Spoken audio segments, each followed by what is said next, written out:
پہلی بات تو یہ ہے کہ ارشد شریف کی وفات کا پوری قوم کو غم ہے اور سب افسوس کر رہے ہیں اور سب شوق میں بھی ہیں. اور دوسری بات یہ ہے کہ عمران خان اس واقعے کو سیاسی رنگ دے رہا ہے اور عمران خان کو شرم نہیں آتی. یہ آدمی جو ہے یہ ارشد شریف کا کوئی واقعہ ابھی تک پتہ ہی نہیں کسی کو چلا. یہ سٹوری انفولڈ ہی نہیں ہوئی ابھی تک تو یہ پتا ہے کہ کینیا کی پولیس کہہ رہی ہے کہ جی ہم نے جو ہے وہ غلطی سے گولی چلا کے ان کو مار دیا ہے.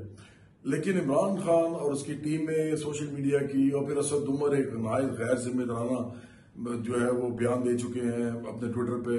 شیخ رشید پتہ نہیں کیا کیا بول رہے ہیں. تو یہ سارے لوگ جو ہیں عمران خان کے ارد گرد اب یہ ایک نیریٹو بنا رہے ہیں, بیانیہ بنا رہے ہیں کہ یہ جوڑ رہے ہیں ارشد شریف کی وفات کو پاکستانی ریاست یا پاکستانی گورنمنٹ کے ساتھ. ان لوگوں کو شرم نہیں آتی. ان لوگوں کو شرم نہیں آتی کہ آپ کے پاس کوئی ثبوت نہیں ہے لیکن آپ پھر بھی یہ کر رہے ہیں. پہلے کم از کم کوئی معلومات تو آنے دو. یہ لوگ کرتے ہی ہیں. یہ سازشی ذہن ہے ان لوگوں کے. یہ سارے کے سارے سازشی لوگ ہیں. ان کا پاکستان سے کوئی تعلق نہیں ہے. یہ ان کو پتہ ہے یہ پاگل بنا رہے ہیں لوگوں کو اور جان کے بنا رہے ہیں, لیکن لوگوں کو پاگل بنا کے خوش ہیں یہ, کیونکہ ان کے اپنے مقصد حل ہوتے ہیں. اور عمران خان ابھی ارشد شریف کے گھر گیا ہے. یہ وہ آدمی ہے جو کہ اگر میڈیا کے نہ ہوتے ہیں ارشد شریف تو یہ کبھی نہ جاتا ان کے گھر.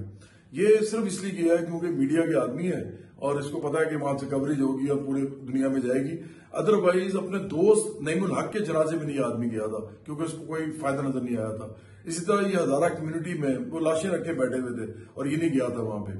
پھر یہ وہ آدمی ہے جو کہ اتنی شرم نہیں کرتا کہ شہباز گل اور وہ جو آدم سواتی ہیں وہ جو بھی عمران خان نے ان کو جتنا بھی اپنے ساتھ لگا کے بیوقوف بنایا ہوا ہے اور جو بھی وہ کچھ کرتے ہیں اس کے لیے, لیکن ان کے بارے میں کیا یہ بولتا رہا ہے. مطلب شرمناک باتیں ہیں. اس کو اتنی عقل نہیں آئی کہ قوم دیکھ رہی ہے, کوئی خیال ہی کر لو, ان کی کوئی شرم رکھ لو. تو عمران خان اس وقت مجھے لگتا ہے کہ بالکل اپنے آخری حد جو ہوتی ہے نا سطح پہ نیچے والی, اس پہ گر چکا ہے اور مجھے نہیں لگتا ابھی دوبارہ اٹھے گا.